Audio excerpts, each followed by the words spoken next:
Good morning. If I can get people settled, and we'll begin the program.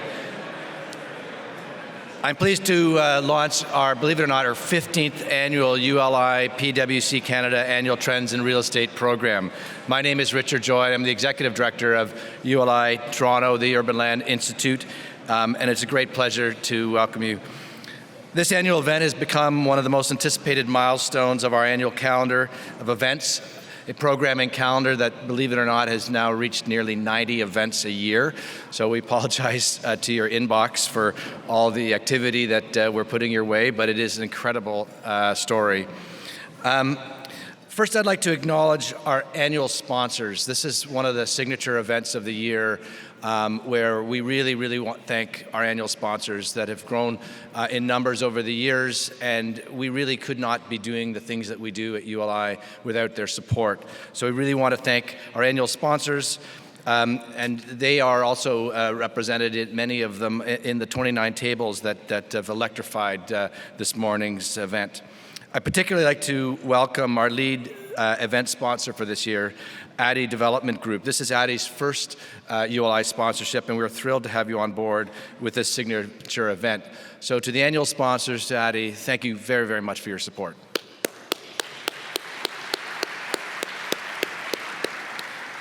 Before we begin, I want to briefly turn to another major milestone. Actually, it will be the biggest milestone in ULI Toronto's history, and that's that we'll be hosting the 2020 spring meeting, a major conference that has never yet been in this city, and we are going to be bringing at least 4,000. We're actually shooting for more like 6,000 delegates from around North America, Canada, Europe, and Asia to Toronto, May 12th to 14th of next year.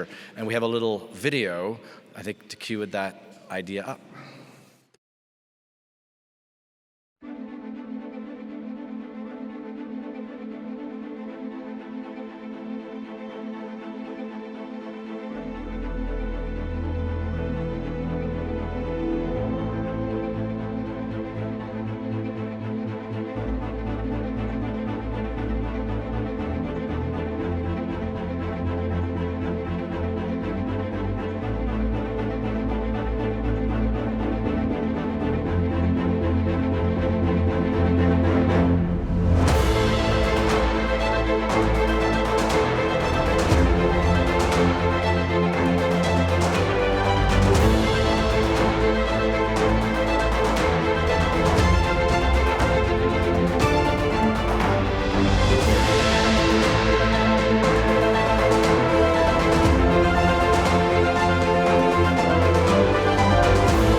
We have an amazing story happening here in Toronto and the Toronto region, and we're really excited to be able to tell that story on a global stage right here in our hometown. So please mark May the 12th to 14th on your calendars. This is going to be a big event. It's now my pleasure to introduce the Executive Vice President of Addy Development Group, Shane Cooney. Addy Development Group is a multi-award-winning, design-based, multidiscipline real estate development company in the GTA with $2.1 billion of Canadian currency currently under development in North America, specializing in infill, low-rise, and high-rise residential and commercial development. Shane will introduce our keynote speaker, and Shane, stage is yours.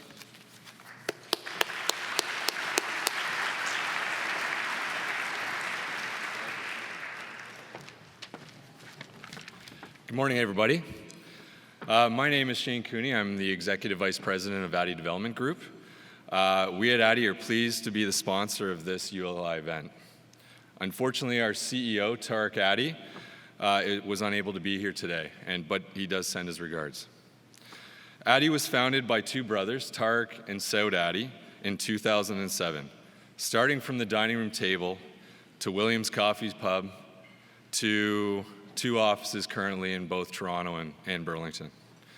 We have expanded tremendously in such a short period of time. Recently named number 10 on the Globe and Mail Top 400 Fastest Growing Companies in Canada. In the last 7 years, Addy has grown from a $10 million joint venture to $2.1 billion in development. We currently have 12 projects under development representing over 5,000 units. Our team has doubled in the last year. Currently, we have 4 projects underway equaling approximately 1,200 units. In 2020, we are excited to be making our entry into the Toronto market. We have a vision for mindfully changing the urban landscape through design and architecture by raising the bar to a higher standard, while always respecting the fabric of the neighborhoods by weaving the public and private realms together in a harmonious way. With a strong focus on customers and stakeholders, we believe in innovation and smart communities that will endure for years to come. Our industry, like many others, is rapidly changing, and there's great value in us coming together at events such as these. Thank you, ULI, for the opportunity to participate. At this time, I would like to introduce our keynote speaker, Andy Warren. Andy currently serves as PwC's Director of Real Estate Research, where he is responsible for monitoring all aspects of residential and commercial real estate, including space market fundamentals, capital market trends, regulatory changes, and operational development. For the past 7 years, Andy has researched and co-authored the emerging trends in real estate publications. He is a frequent speaker on issues affecting the real estate market and has also authored numerous articles for internal clients in national real estate publications. Andy also forecasts market performance for PwC's Real Estate Investor Survey. Andy has over 30 years of experience in all aspects of commercial and residential real estate research and has performed and managed real estate fundamental analysis and forecasting, portfolio construction, and buy and sell decisions for debt and equity clients. Andy is also an active member of Urban Land Institute Research Forum and participating member of NCR EIF, NAIOP, and the Appraisal Institute and the CCIMP. And apparently also our new captain of the Toronto Maple Leafs. So I'd like to introduce Andy. Thank you. Perfect, thank you. No. You get to the end of the bio and you realize that what I actually do is pay way too many association dues when you have that many different groups that you're part of. But it's great to be back. I know the year for Emerging Trends doesn't officially start till I come to Toronto, and this year we were in such a hurry, we're a month early. So if it feels like I was just here, I kind of was, and when you get to that point. But Emerging Trends 2020.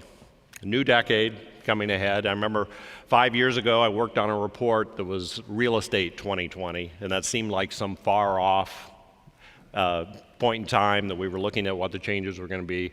Well, guess what? It's here, and I think it's an interesting year to say the least around the globe and kind of what people are looking for as they think about the market going forward. And I hope to kind of convey that and spur some interesting thought and discussion later. 41st year for Emerging Trends. Last year we talked about the 40th. I think probably would have been better if it had been this year, just because things are a little different as we go through. Once again, a wildly successful participation, so thank you to everybody who participated. We couldn't do it without you. So thank you very much. Over 400 people contributed either through interviews or survey responses on the Canadian market, and also gave your input on some global markets and the US market as well. Always like to start with the market sentiment. Something that kind of get an idea of where it's at, and this guy, I don't know. It could be here, it could be there. That kind of reveals maybe something a little bit different this year, but we're seeing maybe a little difference in opinion on some things. So what does an extended expansion look like in terms of the market participants as they think about what's next year going to be like? And this year, we kind of got a little bit of a jump up in kind of that, I think things are going to be a little slower in 2020 than they were in 2019. Not a significant number. I've been doing this 7 years, and I always look at those numbers, and that was one of the things that I always find interesting is the number of people who thought it was going to be poor to abysmal. And last year, I think I mentioned that we were down 4, so those people either retired or their outlook improved significantly. Well, this year we've got some people took their place and kind of jumped up. So we're up 6%. Not a huge number, but a lot more than we've had before, and so we asked some questions about that. The fair group, still pretty consistent right around where it was, and the good to excellent outlook is still strong. People still are positive about 2020 going forward. So no warning signs going out, but like I said, really kind of interested in times when we're seeing things change almost on a daily, if not hourly basis, what really is behind those changes. So we asked, for the first time, we've never asked this question, why would you change your expectations? 54% of the people didn't have a change. They feel the same about 2020 as they felt about 2019. Interestingly enough, we had an equal number that their expectations are lower and an equal number that their expectations are higher. Reasons for being lower. The economy. People are concerned about economic growth. And then usually that is a specific component of economic growth. Slowdown in job growth, lack of labor availability kind of having an impact. Fundamentals. People are less, positive about rent growth and demand. Maybe they're concerned about too much supply coming onto the market. And then the government. That was the one group that people felt like, this could mess things up. Strategy shift. I made a decision, and now I'm not as comfortable with it as I thought maybe I would be. Now, interestingly, when you look at the 23% that are feeling better, it's this strategy shift, that's tough to say, and fundamentals that they feel are better. And a lot of that, when you looked at the description of what they've changed, they did something to their internal processes to position themselves for 2020. And they feel better, they feel like that was the right move. So it's interesting, they've made this internal change or a strategy change that they feel comfortable with. Less concern about the economy, maybe they've picked the right horse to bet on, and then the capital markets. So it's kind of interesting, these kind of fit into the trends that we're going to talk about. It's no longer about just space, it's about how that space is used, how it's providing value to the tenants and how they're using it. So you're putting customers in the heart of realigned spaces. That's kind of a new thing. What can you provide? It's not just the square footage anymore. Digital transformation. We've been talking about this for years. We'll still be talking about it probably 10 years from now. But it's going to be, I think maybe we're to a cusp where we may see some rapid expansion. And obviously navigating through political uncertainty. That's the one of the things we have less control over that people think could influence their business. And then finally, tackling emerging business issues. There are some challenges out there that, maybe we haven't seen before. How can real estate as an industry tackle those? First, we'll look at, putting people in reimagined spaces. Remember when it used to just be workspace? You put up a beautiful glass building, it had nice carpet, it had elevators, you had enough bathrooms so people didn't have to wait in line. That was great. It was all you needed to be successful. Well, that's changed a little bit. Here's kind of the 1960s view of open office space. You kind of have these row of desks. And I think in my intro I mentioned I've been in the business for 30 years. This was what I started with. We sat in this. The only thing different from this picture and what it really was like, there'd be cigarette smoke coming up because people could smoke at their desks. Not the most appealing thing, but I remember how excited the company was when they unveiled cubicles. Okay, so this was the idea of private office in the 80s and 90s. Kind of had this. Well, today, okay, here we're back. Now, does that look similar to that black and white photo? The only difference is everybody has headphones on. So your collaborate space is you're really sitting next to somebody, but you're not listening to them because you have your headphones in. So what does that mean in terms of providing a service as a workspace?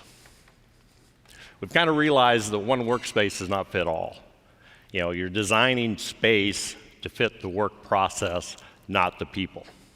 So you've got all these beautiful concepts where collaborative space, where people can go and work if they have to be in a quiet environment, where they can, think, or in small groups.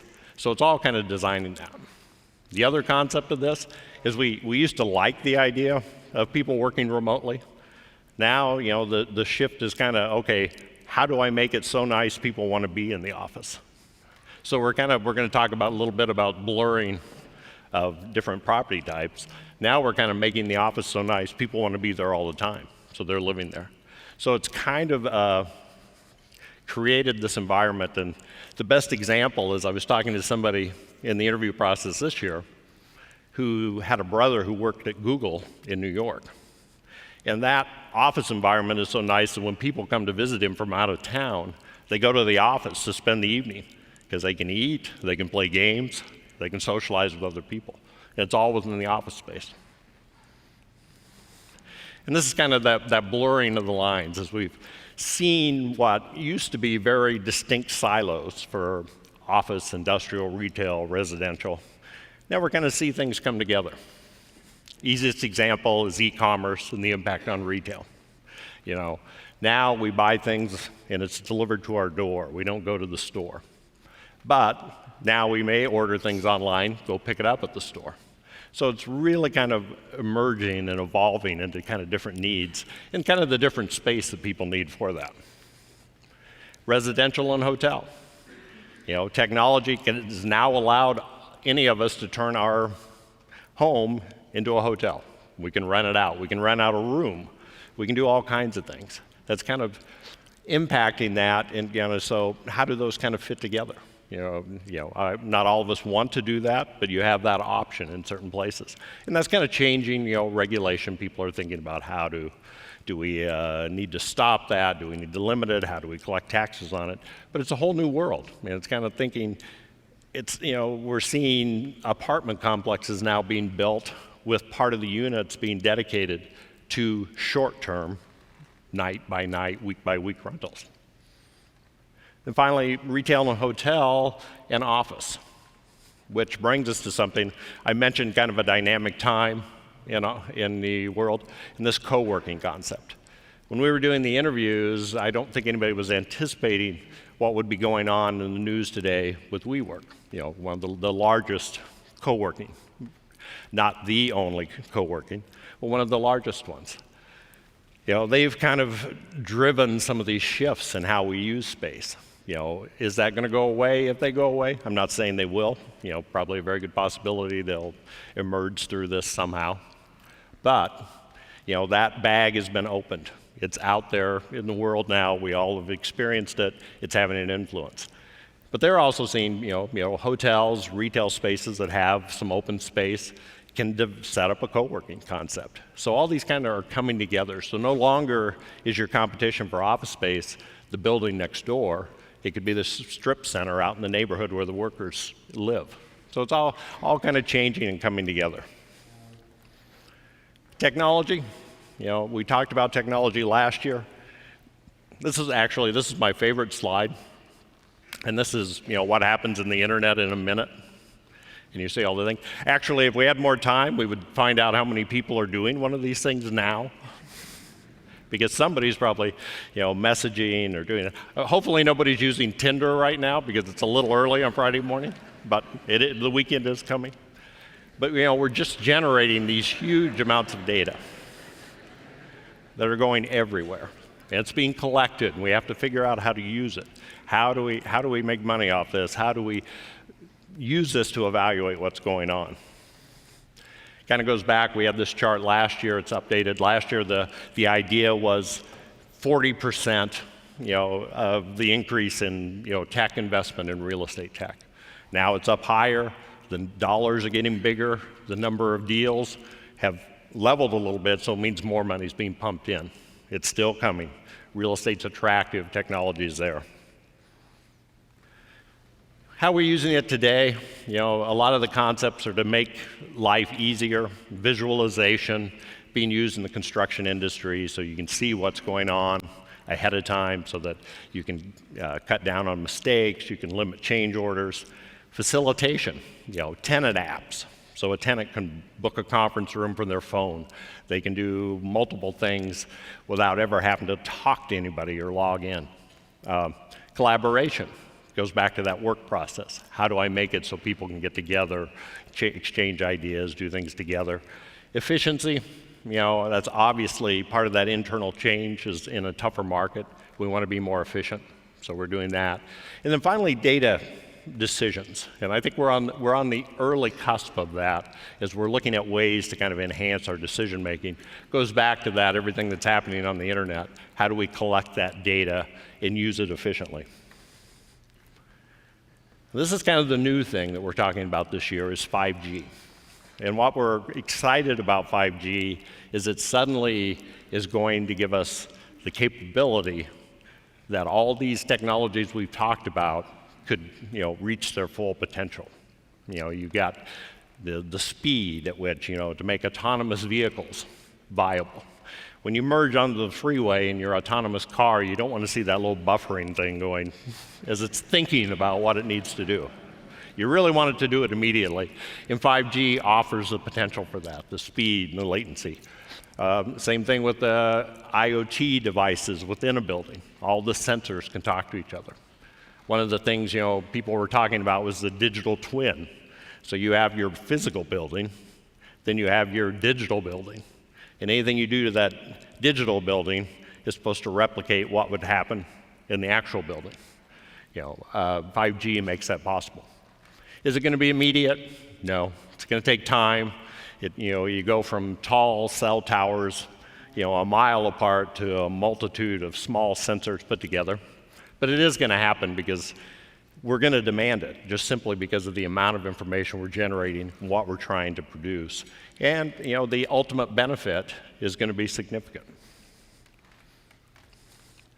So how does the public sector partner with the private sector to create social impact? This is a challenge, but it's something I think the industry now realizes that real estate, by its very nature of being active in communities, has always had a very forward face with planning boards and city councils and city economic development authorities, all those kind of groups. But it's time now, I think, to kind of raise the game enough to actually become a serious player and be a little more proactive. Talking to people this year about some of the issues we'll talk about in a second. And it really was a point where real estate was being viewed as maybe the enemy, being kind of in the way of some of these things. And I don't think that's what we want. We want to actually be leading the change to make new policies and make things go. And then finally, navigating geopolitical uncertainty. I don't think that's one that needs a lot of explanation because that's getting more complicated by the minute. Very interesting times, and this is just some headlines that we kind of pulled out. World economy to grow at slowest level since the financial crisis.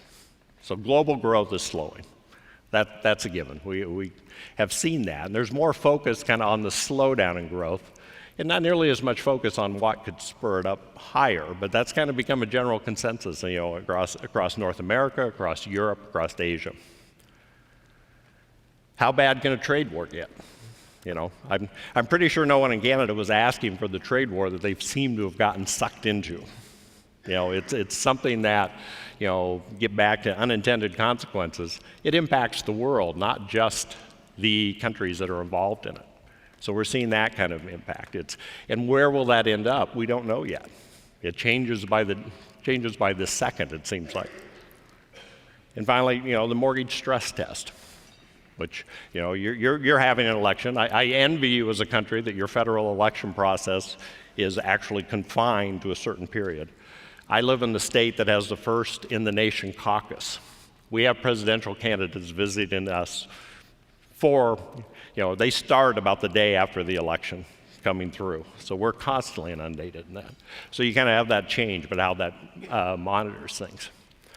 I'm watching the news this morning, I don't even have the protests in Hong Kong on here. And I'm sure if we went around, several of you could come up with other geopolitical events that are going on that we really need to be watching. Brexit is a big one on top of that too. But a lot of things changing. And what do I mean by unintended consequences? And this is something that we just saw in the US for the first time, is this idea of the housing affordability problem spreading across the country. And we're beginning to see states, municipalities enact rent control. I'm not going to say whether rent control is good or bad. It has an idea. It can make things a little more affordable. But what are the unintended consequences? There's two sides of this equation, and last year I think that was one of our trends. It's a complicated puzzle. You've got to match the supply and the demand together. And how do you do that? And if you put in a policy to kind of cap, either rent growth or home price appreciation, are you doing something to the supply side? Because we can all agree that population is going up, housing demand's getting higher. We want to kind of encourage that, but then what do we do with that? So this is a position where real estate can kind of step in and kind of find ways, suggest solutions that will maybe work. Not easy, it's not at the top of anybody's head, but it's something that we can take a opportunity to maybe move our industry up kind of in that channel of presenting solutions. Black swans, legislation through Twitter. This is where we get into this very dynamic environment we're at right now. We kind of look some of these leaders that are coming in around the world. We've got Brexit, we've got the Eurozone. We have I put these two pictures one under the other so people would know they're not the same person. There is a slight difference. We've got Iran on the other side of that. We got that problem. And then you have nations that maybe not are right in it. And I guess this may be dated, but we put Justin Trudeau in there. These countries are all influenced by this. But the one thing I don't think anybody probably anticipated 5 years ago was that this bird could lead to this bird. With the idea that you can say anything you want and put it out there, at what point do you kind of create that downward situation that we all fear? And we cause that black swan event that you can't anticipate. So it's something to mitigate, and I'm not sure where this ends up going. I don't think we're going to get away from it. It's going to be out there for a while. Maybe we'll have a sea change, and people will get back to respectable use of media, kind of putting it out there, but something to consider right now, and it makes our world a little bit uncertain. The good thing about it is I think a lot of people through the interview process and talking to them understand that this may just be noise and that I'm going to operate my business on what I can control, and I can't control this. So that's a good sign. Maybe a bit of a negative sign, because then if you're kind of desensitized, you miss something that's really important. If you're not the learner, you're the lesson. I think this is something kind of we've been struggling with and working through, trying to get through. And these are kind of the major issues that came up this year in terms of that. Job and income growth and labor availability, which is kind of a key point. We've been talking about it for a while. And those two are related. When we say job and income growth, it's two components to it when you probe people a little further. And it's the income inequality and then actually being able to find enough workers in terms of job growth. Because job growth's been good. Regulations are a problem, kind of working through that. Social, we talked about housing, the political landscape, those being things that people are thinking about and focusing on for this year. And then immigration. How much immigration do you want? How much do you need? How much can you handle? Who do you want to let in? All issues that people are thinking about. How is it going to impact my industry as I do that? Is it going to help with the labor problem? Is it going to hurt the housing problem? Kind of up and down. These are problems that aren't necessarily new, but I think the industry is beginning to look at them with a different viewpoint, a different eye towards the future. And then finally, construction and development costs. How do I deal with rising construction costs? Once on the labor side, we've talked about technology being utilized in the construction industry. That's going to continue, no question. Get the regulations so that you can adopt new building techniques, so maybe you can 3D print pieces on site and put them in there. Materials costs are going up, same kind of issue. These are the lessons that we're going to have to learn, and those who learn them the fastest are going to be at a definite advantage going forward. I've given you a lot to think about for 2020. It's kind of narrowed down, but it's still kind of looking like it's right there. So I'll just quickly give you kind of the things that we all know. Top markets in Canada out of the survey this year: Vancouver, Toronto. Raise your hand if you're surprised. Been at the top ever since I've been doing this. What is new is Ottawa and Halifax in the top 5. So I think we're seeing that, a little bit of what we're seeing across all of North America, where the gateway cities are very competitive. So I'm looking for a good alternative. This looks like a good alternative. Top property types: industrial, no question. I'm not sure there's anywhere in the world where industrial may not be the top property type. And then affordable residential housing for rent is kind of on top of mind. Once again, another thing we're seeing across the globe.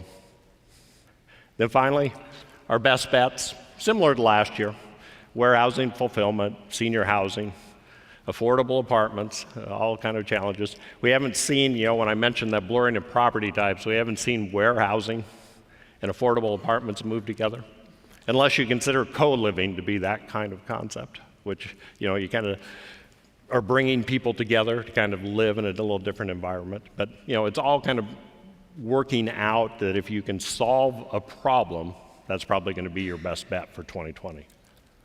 Well, that's a lot. Thank you. And I now will turn it over to the panel that I'm sure is going to do an excellent job explaining or refuting everything that I just said to you. But once again, it's great to be back in Toronto. It's the way to kick off the fall, and enjoy the rest of your day. Thank you.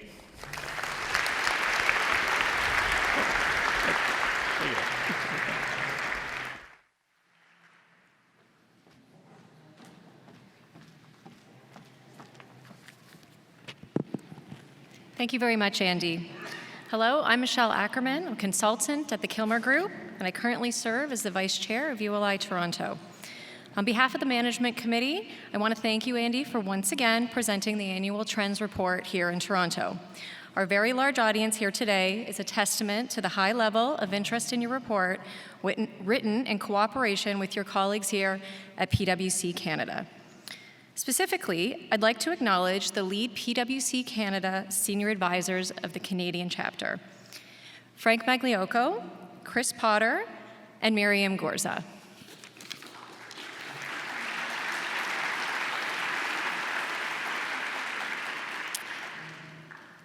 It is now my pleasure to introduce Fred Cassano, partner, PwC Canada, who will introduce and moderate our special Toronto panel as we further explore the emerging trends in real estate. Fred Cassano leads PwC's national real estate tax practice. He is a trusted business advisor to many private real estate companies located in the GTA that are involved in the ownership and development of residential, industrial, and commercial properties. A regular part of Fred's practice consists of designing and implementing effective strategies for tax, estate, and succession planning. Working closely with PwC's technology partners, he also advises real estate companies on strategies for the use of and investment in technology relevant for real estate. Fred is a chartered professional accountant and received his Bachelor of Business Administration degree from the Schulich School of Business. Please welcome Fred.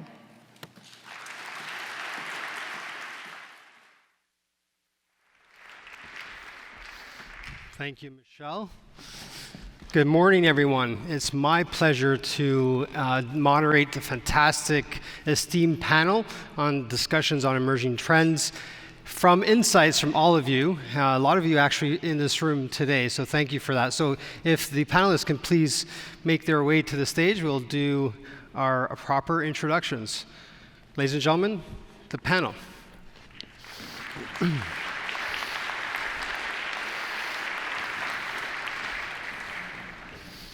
I guess we're going to try to sit underneath your photo.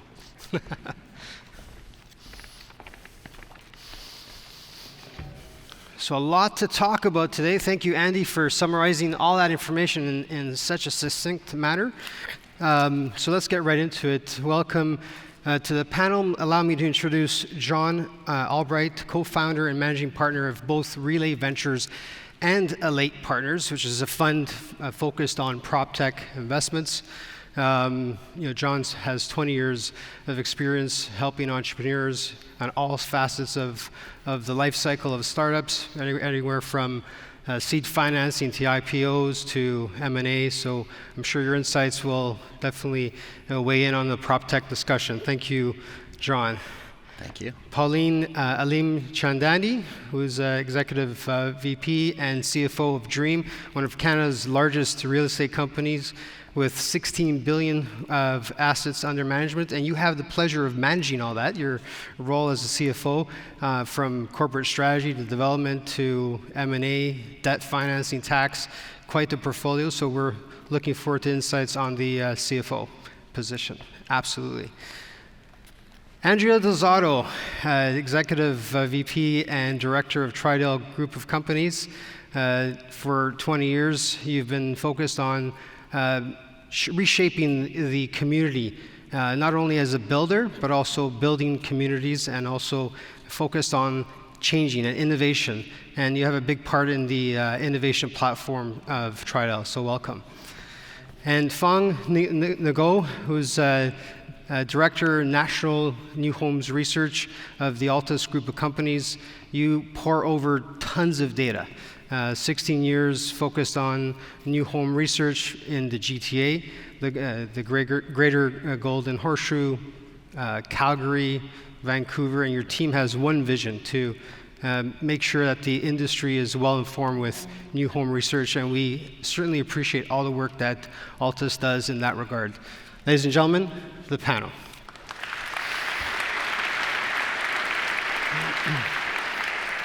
So here's where I'd like to start. Why don't we spend 2 to 3 minutes hearing insights, your initial observations on the report. Is it consistent with what you're talking and hearing about in your organization and your ecosystem? Is there something that maybe we missed, or there's some surprises? And then from there we can take from your lead in terms of comments and delve into some topics. So Jonathan, why don't we start with you? Okay. I appreciate the report. I think there's great content in the report, and I think it's all accurate. My perspective is quite different than everybody else's in the room, or most of the people in the room anyway. Our interest in PropTech is really driven by the amount of private capital in the world that wants to find a home and wants to make a return. So that's the supply side, and then the demand side are the students graduating from mathematical and computer and engineering universities all around the world. So those two parties have come together. Technology sort of has flowed from the 90s from a bunch of different verticals and is now finding a home in PropTech because it's been underinvested for many, many years. And the report shows $6.5 billion, I think, in the most recent year. If you back out SoftBank, which is really at a tipping point today, we'll see what happens to SoftBank. I think the era of $1 trillion fund focused on tech looks like it's about to disappear as a result of we and SoftBank and losing $20 billion. But notwithstanding that, the sector is alive, it's well, there's demands, it's driven by the tenants, which are small businesses and entrepreneurs that want services and not just to walk in the door and have square footage. And so those entrepreneurs are graduating, they're having new technologies that address the simple thing like, if I buy a car today, I go buy a car, I trade in my car, I don't even go to the dealer to start with, but I trade in my car, the car dealer buys it from me, I walk away with a new car. Why is a home or a condo or anything any different? So if I already own a home, why can't I phone or interact online and buy a new home and have them take my old home off me it seems like a normal service. So then you get Open Door, and you get a company in Canada called Properly. Properly, out of Calgary? Yeah, so they first launched in Calgary because the unit economics and the costs of doing so in Ontario are so high, so they've done it there. But there's already $2 billion in the United States that's been invested in a company as buying a home or a house or whatever it is as principal, right? And then there's congestions in the city and electricity and, how do we get around in autonomous cars? And so in office buildings, what are you doing with the parking lots, right? So should they be used to make food and have ghost kitchens and deliver food? So individuals aren't going to restaurants anymore, they're not cooking food anymore. When you build a condo and apartment, do you put in a kitchen? Do you need one? If you go into condos today, after people have been in for 3 years, you'll see stickers on the stoves and the ovens and the microwaves are not being used, right? So how are restaurants addressing that? So, the world of ghost kitchens or cloud kitchens or however you want to refer to it are emerging in the United States, in London. People are just talking about it in Canada today. So I think the report drives a lot of things. I think the cause of it is because technology as it applies to real estate and buildings and multi-res or office has not existed. Why do I drive to work, for starters? When I drive to work, why do I have a different pass to get into my parking lot and then into the building and then into my office and then to turn on my computer network? There should be some NFC chip that allows me to go into the parking lot and do all this all together. Why, 5G is enabling inside the office or any space the ability of knowing what areas are used during the course of a day. We have companies that we just financed that are changing property management. So I'm in an office building where the cleaners come in every day at 5:30. Well, if I'm an employee and I work to 9 p.m., I don't want that to happen. So how is that changing? So marketplaces for services are changing for office buildings and industrial buildings, so that I can online say, I want the markers in my boardrooms, and I want my garbage taken out, and I want this done and that done, and my food replenished at 8 p.m., 9 p.m., 10 p.m., 5 in the morning. Those things should exist. They will exist. Technology is enabling it, and it's starting right now. And so the raw supply of capital and intelligent or very smart people that can do this are coming hard and fast in that real estate. So 5 years ago, it really started in the banking or financial institution world. So fintech now is investing in private capital and venture capital, $10 billion a year, to address how people bank and exchange money. And why does money exist? It's really data packets. It's not physical, right? I think 10% of the currency in the world is actually exchanged. So all that technology is now coming at real estate. So real estate today, like that graph up there that said 6 billion, it's really 2.5 billion. Yeah. So if you back out what SoftBank's doing, which the market might back out permanently right now, you'll see that there's 20% of private capital in the world is going into real estate tech versus other industries, which are 5 times higher. So that's a lot in there. So Sorry. That's fantastic. You mentioned WeWork, Andy mentioned WeWork, so I think we'll definitely talk about the impacts on SoftBank and WeWork and co-working as it relates to the real estate industry and tech in a moment as we talk about prop tech for sure. So thank you. Pauline. Sure. So speaking on trends from the view of Dream Unlimited, for those who don't know, we have a 20-year history as a developer in Canada. In 2013, we became a public company, and there really aren't very many publicly traded developers of our scale in Canada. So we really get asked a lot about what our views are about the market and how we view real estate. When you look at the history of where we were when we went public, we had great successes at a company, acquiring land, financing it, getting it approved, and building for sale, meaning for the most part, building condominium projects with some ground floor retail and earning very healthy returns, and then redeploying those profits and doing the same thing all over again. It's a formula that worked really well for us and a lot of other developers. But that's now changed. When we look at our land positions now and what we own specifically in downtown Toronto, thinking about, we own 60 acres on the east end of Toronto between the Canary District, Distillery District, and West Don Lands, that's really become irreplaceable.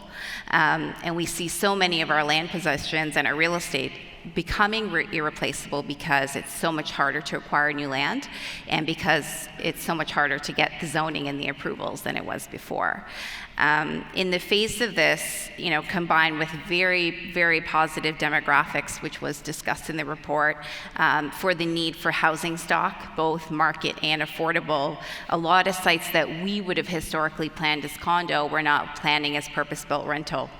And a lot more of our sites are including, affordable and co-living, both of which were in the report, and we've announced projects including both.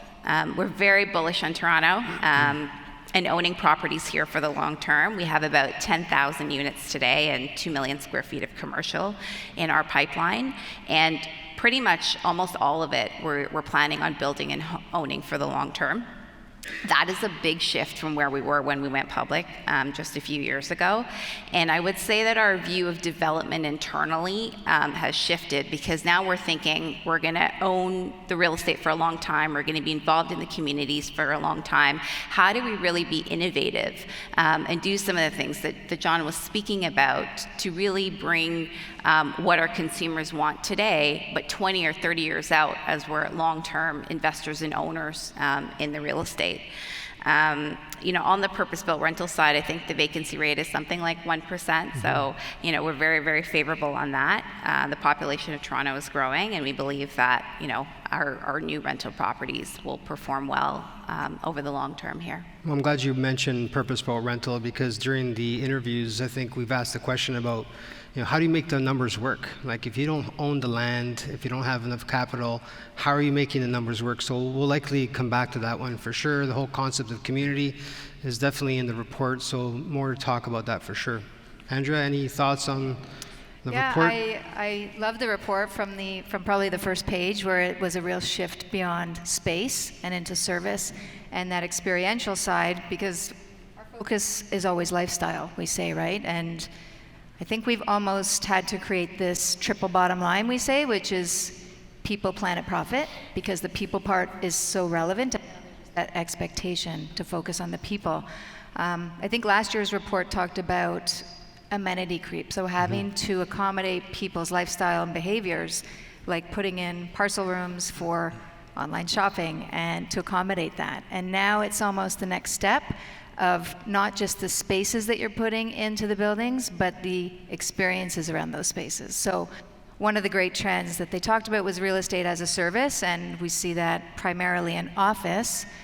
But forward thinking, if you think the definition of work in itself has changed and it's not a place, it's a thing, I think it's just a matter of time before that happens to home almost. Speaking to the business, the threats that they talked about, I think we're familiar with a lot of them, such as the increasing construction costs and the labor shortage that we're all feeling. But the new one, really, I think, when you ask people what keeps them up at night, is the cybersecurity. So that's one that's concerning to us as we evolve what we build and we put more technology in it. As a result, we're collecting more data. And how do we protect that? So it's adding a layer of vulnerability, but it's also adding a layer of opportunity. There's a plus side. And it's allowing us, John spoke about the tech, and it's allowing us to find new ways of doing very old things, which is a really good thing. I think the concepts of co-living, the fractional ownership, and the subscription models, they all just speak to that really large topic of affordability. And even the subscription models, I'd say what we're seeing is, we're not seeing it yet, but you hear the beginnings of it, I think most people in this room would have a pay-per-use mentality, where people only want to pay for what they use. And we have buildings full of all the bells and whistles, but if they don't use them, I don't think they're going to want to continue to pay for them. So I think it's just, stretching their wallet, and I think that is something that we have to keep top of mind, because in our world, I think the past 2 years, the average price of a new condo is $1 million. But that's not achievable. by so many people. So we have to consider that. And I would say the one thing that was missing, perhaps, or I would have liked to seen more of in the report, was the green and sustainability topics. So that's also near and dear to us, and I think that's just gaining relevance. We don't talk about it enough, what we do, and we have to do more. But I think we all feel the extreme weather and the consequences of that, and I think we have to live in places that are going to allow to accommodate that. Wow. Also a lot. done. No, that's great. You mentioned cyber. I didn't realize cyber or October is Cyber Awareness Month, and it's definitely a big part of our report. And What I certainly, found interesting is they said nobody really wants to talk about it, but that's if funny. we share our 'cause experiences, we'll be better equipped to deal with it. It's So- interesting because every time we ask the question during our interviews, people would say pens down. We're not talking about we just had a recent attack. So it is top of mind for a lot of the real estate industries, and whether we're equipped to deal with it is certainly the next challenge. Mm-hmm. Fong? It was a great report. No shortage of things to talk about. And I agree with Andrea on a lot of her points, but there are a couple of things that really stood out to me. One of them was that there seems to still be a degree of uneasiness in the market, and I was a little surprised at that. And by the sounds of it, a lot of it has to do with things like affordability, labor constraints, a lot of the geopolitical events that are happening. If we look at the new housing sector in particular, last year was a big year of uncertainty, and the year before that, a lot of that stemmed from the Fair Housing Plan, the mortgage stress test that came out. A lot of people weren't sure where the market was going to go. This year, what I've found through our research is that a lot of that, or some of that uncertainty has dissipated. So I was a little surprised to the degree that it still exists in the report. And people are adjusting to the new reality, right? We've had time pass now since those policies were enacted, so buyers are adjusting their behaviors and their decision making. Builders and developers are also adjusting. We're seeing that in their prices and the products that they're offering. And I've kind of dubbed 2019 the year of adjustment because that's what we're seeing from all sides. So I was a little surprised by that. The concept of real estate as a service, I think, is undeniable. It's probably here to stay. My concern is that I think there's still a certain segment of the market that is very price conscious, who really care about affordability. And as the industry continues to push towards real estate as a service, it could potentially push out certain people from owning. So that's a concern I have. The current and future state of labor is an issue. 50% of the total construction labor in Canada is distributed across new housing, renovation, and maintenance. 18% in ICI. It's projected by 2028 we're going to see about a 23,000 worker shortfall in Ontario alone. Those are big numbers and a challenge for the industry going forward. Andrea mentioned co-living. I didn't see anything on fractional ownership in the report, which I think is on the rise. There is a segment on subscription-based discussion or ownership, but you're right, not a lot on co-living. I think you see a lot of co-living under the rental model, but I think fractional ownership is something that is going to happen more. It's probably more common in the US right now, but I think Canada is going to start seeing it.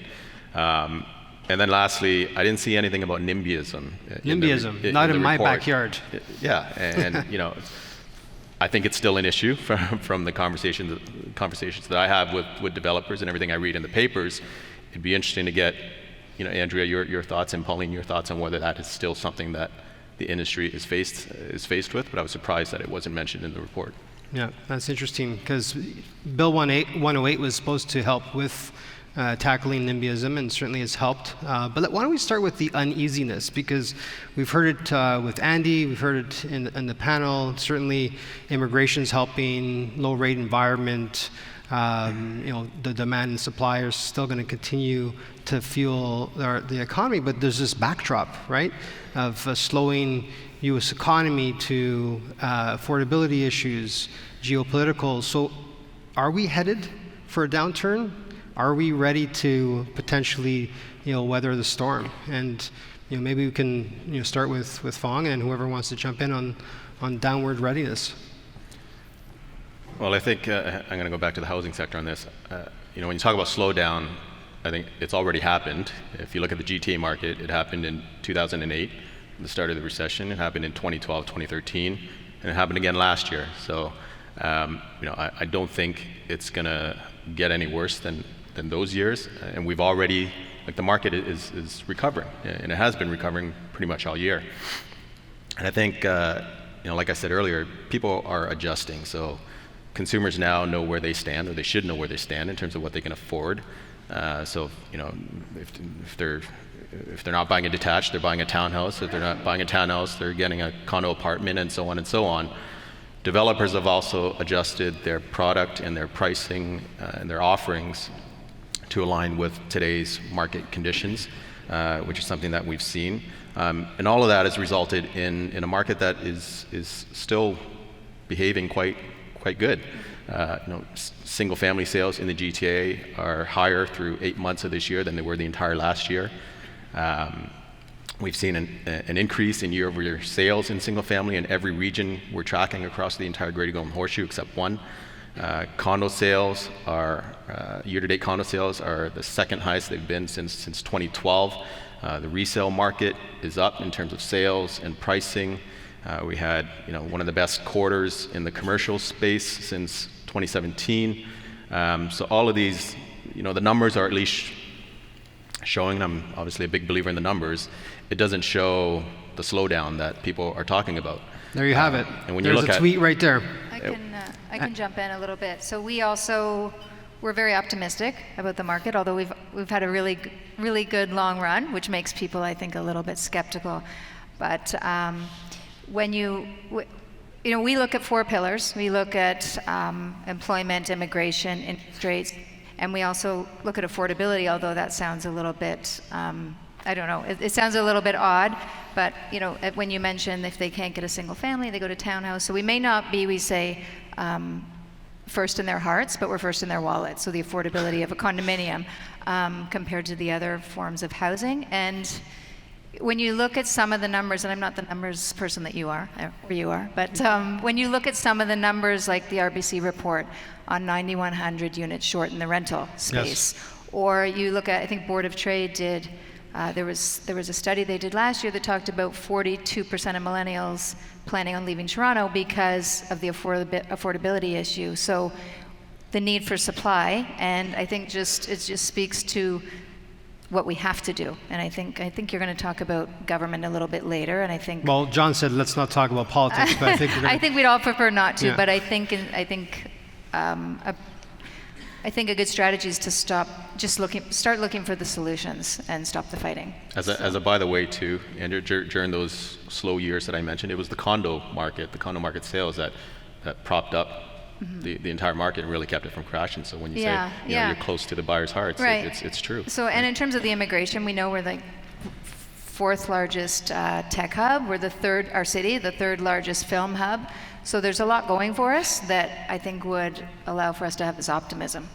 Optimism. Now, from a CFO perspective, are you getting ready for potential downturn, or we're still remaining optimistic? I think that we focus on what we can control and not what we can't. So, we focus on having a very safe balance sheet, really conservative leverage, a lot of flexibility on our line of credit, ensuring that we don't have, we're staggering out our developments so we not bringing too much supply into, in a market or an area of the city, too much at any one time.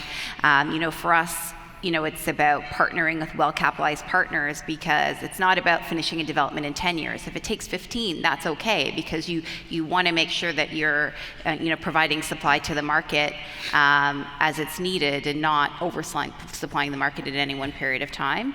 And so I think it's, our job to do that. And, we can't predict, what's happening overseas or what the president is going to say next. But we can certainly control the aspects of our business and what we're doing. And we also have a pretty diverse business. We've got a big recurring income part of our business, which helps to offset or support our development business. So we're constantly kind of looking at everything as a whole and making sure we're comfortable with our overall corporate balance sheet and assets and risk. Well, thanks for those insights. John, you mentioned there could be a rippling effect from SoftBank or WeWork. Let's talk about that for a second, right? Because $47 billion valuation from SoftBank originally, right? Then it went down to 20 or 10 billion, right? And then they pulled the IPO. Right now, people are talking about they have cash in the bank to potentially put them into trouble. I mean, should we be rethinking co-working? Because it's certainly a big trend in the report. Will it have a rippling effect in the industry, or maybe it's just a one-off event for WeWork, and it's still WeWork, our co-working is still here to stay? Yeah, I think it plays into two things. I think it plays into the economy, and it plays into so the capital that's available to us until this moment with we and SoftBank, which we're very frightened that it is a tipping point. So I'm very, very cautious right now. I'm very, very scared right now about the impact in the capital markets. But so up until now, for the last, since 2008, the capital has continued to flourish in this market, in this asset class, coming really from overseas. So we get our money from pension funds, banks, and then SoftBank has got their money from Mubadala and Saudi Aramco, right? Now those companies have just lost $20 billion in the last 3 months. They are not re-upping for SoftBank's new fund. So SoftBank's trying to raise a $1 trillion fund. I don't think it's going to happen. So it's sort of musical chairs right now in this industry. And one big player has just left, and they've left a big hole. Do I think co-working, shared living, and all that is going to go away? No, it's a strong value prop. And the question is, what is it worth, and what are the unit economics? So like a no-tell does it very, very well. So lots of companies out there are financed at the right level, at the right price to make it work. So, we selling off 6 companies, all those 6 companies were losing $25 million a month. We is losing $225 million a month. They have $700 million in the bank. My guess is they go into Chapter 11 in the next 60 days. Wow. My guess is that SoftBank doesn't raise their new fund. My guess is that the Middle Eastern and the oil money that's looking for a new place to go because electricity is taking over and oil will become less valuable, they're going to pull out of SoftBank. SoftBank's out there today trying to raise special purpose vehicles to save we at a new $10 billion value. So I think so. So at the top of the pyramid, we just, we're having it's coming off, right? And the emperor has no clothes, or you want whatever sort of thing you want to say about it. So I think that's going to cascade down the whole market. It will affect valuations in companies that don't really have a value prop. What are the unit economics on a properly or an open door? Can they make a trade and buy a house and sell a house and make money on the 8% commission that doesn't exist anymore in the costs, Well, certainly, hopefully it doesn't slow the adoption rate of technology, because certainly technology and prop tech has been top of mind in the last few years, and we're starting to see a lot of usage of drones and 5G and all the items listed. So let's spend some time on prop tech. Specifically, what do you think would be the next wave of technology in real estate? Is it more of the tenant engagement software? Is it more about construction tech, the digital twin example? Is it more integrating 5G? What do you think is the next big bet, and is yielding ROI for people that invest? Yield and ROI for us and for the landowners and developers that we're dealing with is significant. Significant enough that they're putting their own capital towards it. So when we work with Ivanhoe, Cambridge, or Brookfield or Oxford or Blackstone and Hallmark and Menkes and Mattamy and Great Gulf and all, they're all so aware of how tech affects them, and it's asset utilization. So what are they doing in the building? What's the space being used for? Do we need parking lots? Do we not need parking lots? Are they valuable? Should we rough them in for electricity? Uber's willing to pay landowners, $5 for every car that they let park underground and charge while they're under there in that moment of time while they're waiting to go back out on the road again and pick it up. How are these landowners going to use their above ground space too? So we have an investment in Bird, which is electric scooters around the world. They're adored by some cities, not other, but they address congestion, carbon footprint. If you're building in Toronto and Dockside or wherever it is today, how do employees get from Union Station to the office, right? So we're going to see a lot of scooters in Toronto. I hope so. Bird. Certainly they're in Calgary, Edmonton, and Montreal, and we hope they'll be in Toronto shortly, and I should have rode one here and put it on the stage. So I'm sorry I didn't. But so I think they're really focused on amenities, like property managers are going to have to pick up their game. There's a lot of money in there and margin in there that can be reduced by tech. Asset utilization, both above ground and underground, is being attacked right now with technology. Amenities is huge, which is anything from food and food delivery and pickup, and do we need offices today, right? So today we do. 25% of workers now work remote, right? So you can go to Starbucks and pay for a coffee and get free office space, or you can go to WeWork and pay for office space and get a free coffee. Like, which one's worth more to you, right? So, and WeWork's charging $80 a foot, and Starbucks is charging you $5, right, for the whole day. So it's a big difference, 5 times 30, 150 maybe, so I don't know.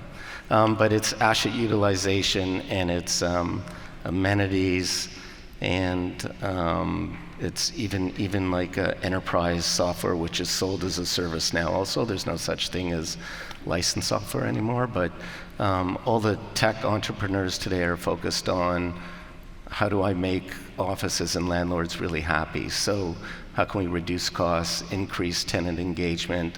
We've made 7 investments in the last year, put out about $20 million in prop tech. One of the companies out of the 8 that we've invested in is in Toronto, and that's called Lane. And Lane runs an app for the landlord, in this case Brookfield and Dream. They're launching with Menkes. They're launching with Blackstone shortly. Those companies are actually putting capital into the company too, because they're seeing we're going to put them in business. Real estate is owned by and controlled by very few families and owners. Either it's pension funds or it's families, right? So case of the Po Ontario teachers, they control hundreds of millions of square feet and can make a company a leader overnight, and they're all focused on it. Thank you. And then, from a developer perspective, you've integrated technology. Certainly, 10 York is a great example of a smart condo. Right. How else have you adopted technology? Yeah, I would say we started from the inside with the Smart Suite, and then even the technology to look at the data that we're generating. So in terms of data analytics, that's a piece of technology that PropTech that we're going to be looking at. And also, I would say the big disruptor in the report was actually the construction technology. So I think it's the tip of the iceberg, right? When you think about what happened to the automotive industry, when you think manufacturing, and once we figure out a way to at least reduce the labor costs, you look at modular, that's a big piece, looking at increasing time and costs. So that's a big one. We're looking at all the things as projects get larger and more complicated, like the well, and that's one of our kind of future-proofing strategies, and I think many different stakeholders and those blurred lines that Andy talked about. You need that type of technology. So we're using Procore on that site. We are doing BIM modeling for, I just love the term clash detection, because there's so many components, right? So you have to somehow make that easy for people to detect things and act upon them with great speed. The other thing is we're looking at LiDAR for laser scanning, and doing the digital twins that Andy talked about. So those are areas that are exciting, and I think the construction tech is 2020 will be a big time for us in terms of construction tech. You mentioned data analytics. I'm not sure, Pauline, if you want to comment on data analytics. Are you using it? Or are you seeing some benefits on collecting the data to optimizing the use of the data to make better decisions? Yeah, for sure. I think that when you look at leases, for example, no longer are you looking just to track all your leases. You're looking for predictive elements within, the time it takes between someone tours your space to execution, and what types of tenants are looking at the space. And it's all that sort of data around it, not sort of the ultimate lease deal and the rent that the tenant is paying. It's all, the upfront and the process. So we understand who's using the space and how to sort of deliver better experience to those customers. And I think it's really the old way to do things. If you're not sort of capturing that data within your company, it's almost a waste if you're not. The one thing I will say is we're actually partners with John with Relay Innolate. It puts us in a very unique position, and we partnered with Relay because we didn't have the expertise ourselves to navigate through the prop tech world.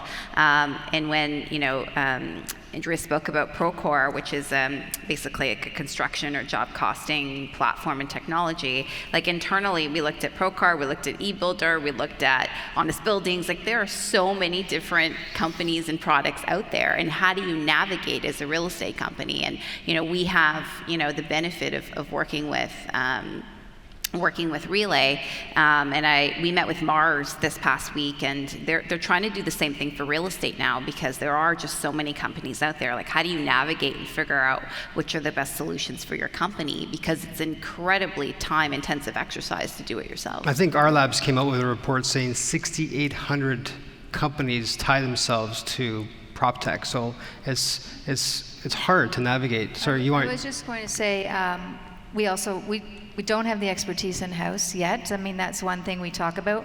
What's our IT department going to look like? Is it going to include data scientists and all of that? Yes. I met my first data scientist a couple weeks ago, and it was like, when we talked about turning our information into insight and the predictive piece, and we said we could give you 10,000 transactions to look at, and he's almost salivating because he's so excited, right? It's just it's a real you're above the rest if you can add that type of intelligence to what you do. So. And we can't talk about data and intelligence and upskilling and all those things without talking about cyber. So you think, is the real estate industry ready for digital crime? That John was talking about what scares him, and I think it's good to talk about what we're afraid of. When I hear stories about cranes being hacked, I think there was in Italy or in Finland, there was, I think my mic keeps going out, but in Finland there was, the building operating systems in the cloud, and people being held ransom in the middle of winter for heating. And those are the things that have to make sure that you're very cautious and where you adopt the technology, because you have to be sure, because you're responsible for all these people living in your homes, so you can't mess that up. I think everyone mentioned labor as a concern for many different respects. You talked about upskilling. PwC is now committed $3 billion worldwide to upskill our talent, because it's a big issue. There's also, Fong, you mentioned from a cost control measure, from a labor perspective. What are we doing? What do you see in terms of retaining talent, innovative ideas in the labor market? Well, it's a big issue. A study came out by 2028, the average age of the construction worker is going to be 42. 22% of that labor force is going to be lost to retirement. So I think it's a challenge that developers need to start addressing now. And whether that's through education, I think there's still a stigma attached to working in the trades, and I'm not sure how the industry gets over that. I think there's organizations out there that are educating to try and address that stigma and promote the industry. I think upskilling within your existing labor force is probably a good start, because there's not a broad enough or big enough pool of talent coming in from the outside. So why not invest in your existing staff? And it's not just a matter of trying to fill the gap, but it's trying to fill that gap with the skilled people, which is a challenge as well. So I think it's going to take a concerted effort between government, industry, to try and remove that stigma, and also find ways to train existing staff and attract people from the outside. Just wanted to, if I jump in. Jump there. right in.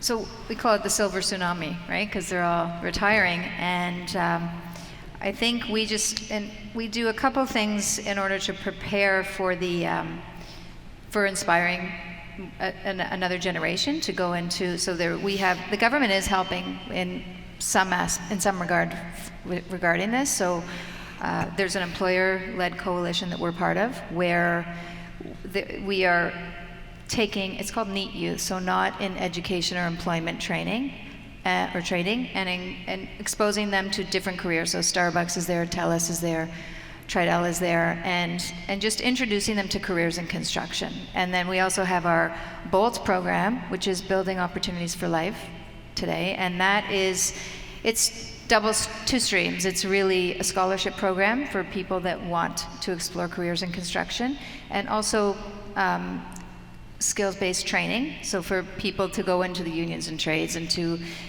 add to that flow, because we're going to see a kind of a bottleneck and people stop entering those areas. But the stigma, it's definitely there, but careers in construction, it doesn't mean you're working on a job site anymore. No. There's so many opportunities, so I think it's changing, fortunately, but we need more proactive approaches to take care of this problem. There's some organizations out there that are trying to get in at an early stage, so at high school, even not even waiting till they're in secondary. Yeah. The other thing I wanted to mention in terms of it's almost a future-proofing approach. What we've done is we've realized we have to take what's out of everybody's heads and document it, because all of these trades they're retiring, so we have to take that IP, document it, call it the Tridel way, and just have something in place so newcomers know what their job is. Yeah, and Pauline, we talked about that because the report talks about the missing middle from an employment perspective. You have the young generation, you have the older generation, but that missing middle is missing, right? So you had some ideas on the missing piece. I like to think that we've done a really good job at that over the last few years. I think a few years ago, we had a missing middle. I think very much so.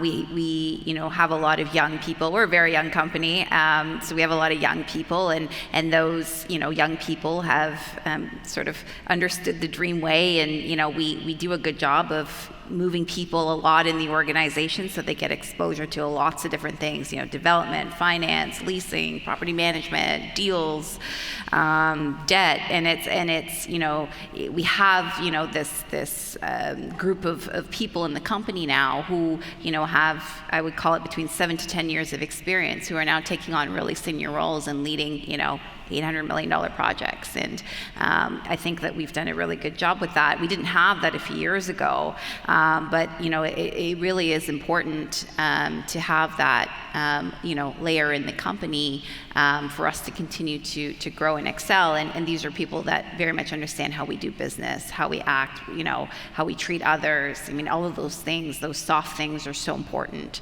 especially when you're dealing with so many different stakeholders. Yes, for sure. John, am I allowed to ask a question on politics? Or, I mean, the Canadians are going to the polls October 21st. Obviously, housing and affordability on the top of the agendas for some of the demand side. Certainly Ontario has had their assistance with unlocking supply. The report talks about the benefits of Bill 108. Anything that we want to see in terms of legislation that's missing there in terms of unlocking supply, or maybe working together as an industry to make affordability better? Are we allowed to talk about politics? You guys are allowed to talk about politics. I don't talk about politics. I can say though, but how tech would attack affordability is co-ownership of condos or homes or whatever, and there's new tech startups that are actually saying like, okay, I'll put down the deposit, I'll put up the equity for you. I'm running algorithms based on probably the same data that developers use to buy land and build on it, that evaluates the demographics and says what that land or property or square footage will be worth, and therefore I'll put up your equity for you so that you can afford it, and over time you can earn it and buy it back from me. So those companies exist today. They're not huge, they're not multi-billion-dollar companies, but these are tech companies that are in San Francisco and Chicago and New York right now. So that's how I would attack. I wouldn't, we don't deal with politics, and we don't deal with governments in any form or manner. We would attack that, like how technology can, impact affordable housing and make it affordable to people, and that would be a way to do it. Fantastic. I think you talked about Bill 108 earlier. I'll let you speak to that. But I think we've seen some success with secondary homes, laneway housing, basement apartments, transit-oriented development. So I think those are some successes, and we just have to continue to find more solutions. But Bill 108 is, we were talking about that earlier. I think there's, trying to increase the transparency around the costs and the timing is, it's not popular amongst everybody for sure, but there are some good things in it. Yeah. Yeah, I would agree. I think anything that can increase supply to the market is great, and I think Bill 108 is a start on the right track. I think sometimes there's a tendency to address the demand side, which the demand's going to take care of itself. I don't think that's the issue, but the supply side is really the challenge. And as an example, it's not just about bringing on more supply, but it's about bringing in the right supply. As an example, in the GTA right now, there's less than 250 condo units that are available in completed projects. So what that means is, if you're somebody looking to move into this region and you want something within the next 30, 60, 90 days, you've got less than 250 options across the entire GTA. On the single family side, what is available in the market, 40% of it is over $1 million. Almost half of the condo apartment inventory in the GTA is over $750,000. So there's that missing piece in the middle, because most of the inventory that's available is either condo apartment or detached. Less than 10% is townhomes, and even less are semis and stacks. So there's got to be something that's going to bring in that product at an affordable price that's more attainable for a broader range of people. Right. I got the 5 minutes ago, so it sounds like we're down to our last question, and I'd like to always end it off with, if you had ample funds to invest, where would you invest with a short-term horizon? What property class, and where in the world would you invest? So who wants to go first? Oh, ladies first. Sure. Oh, you can go first. You said ladies first, so there's two of us. Two of us to choose from. You go first. All right. It's pretty obvious. Toronto. I think condo. I think not necessarily all condo, because there's a need for so many more types of housing, and I think residential for sure. I think there's a great need for seniors, and maybe thinking of seniors and the sharing economy, and I think that can address a lot of issues like affordability for seniors, choice, isolation, and loneliness. So I think that's an interesting space, and definitely close to home, Toronto. Nice. Pauline? I would say Toronto as well. I mean, we're very bullish on, rental. And I was also actually going to say seniors, because there's, when you look at the demographics of that, I think it's got a lot of global attention, because there isn't enough supply for the demand that's going to be upcoming in the next decade. Fawn, where would you invest the money? Well, I'm a residential guy, so I'm going to say residential. Probably rental as well. I'd take a good look at rental, although I would take a strong look at industrial. So I don't know how the sector's going right now, so I'd be looking at that. And GTA is where I'd want to be, downtown, anywhere near transit. But I'd be looking at the 905 as well, places like Mississauga City Centre. I'd consider Vancouver. I think it's still a desirable market. I think it's a good time to look at that market, and it's going to bounce back. So I'd be looking there as well. But GTA would be where I'd want to be. And John, would you be investing in property, or would you be investing in tech? I only invest in tech. Sorry. All right. So. I don't know any. I don't really know much about the real estate world. I'm learning a little bit from Dream and other partners that we have. My comment addressing their comment would be, we're investing in startups wherever they are in the world, mostly in North America though, and mostly New York, Chicago, and San Francisco. And Toronto. And so from a startup point of view and a capital point of view and immigration, Toronto is thriving more than any other North American city right now.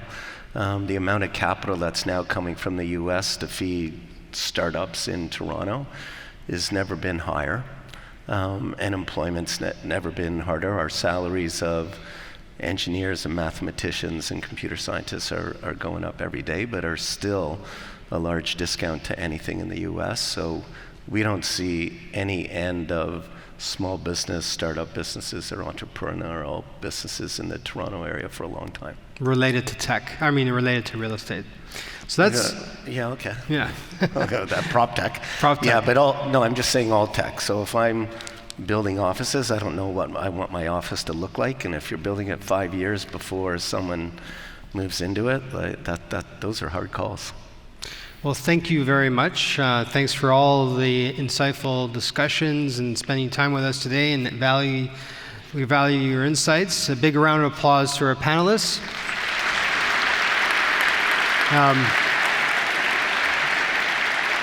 Unfortunately, our discussion today has ended, but I'm sure the discussions on emerging trends will continue in your offices and your organizations. Feel free to reach out to your PwC advisors to help facilitate those discussions, and I think that's it.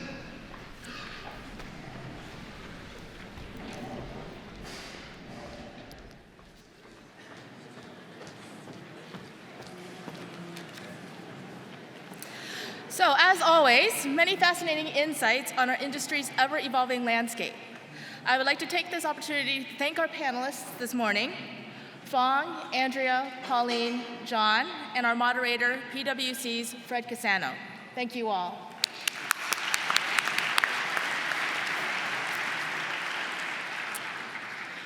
My name is Josie Lee of Colliers International and the co-chair of the ULI Toronto Programs Committee. Before I close out the program this morning, I would like to underscore the excitement building around the 2020 ULI Spring Meeting this coming May 12 to 14. As Richard mentioned earlier this morning, this event will see over 4,000 attendees from around the world descend upon Toronto for 3 action-packed days of city building, networking, and deal-making. Colliers is very pleased to be a premier sponsor of this landmark event. As a Toronto-based international company, we are proud to be part of this hometown showcase opportunity. We hope to see many of you at the spring meeting as well. Of course, between now and then, there will be many programs that bring us together to network and learn, and we look forward to seeing you at those as well. So on behalf of the Management Committee, Program Committee, we thank you for joining us this morning and wish you a happy Friday and great weekend. Thank you.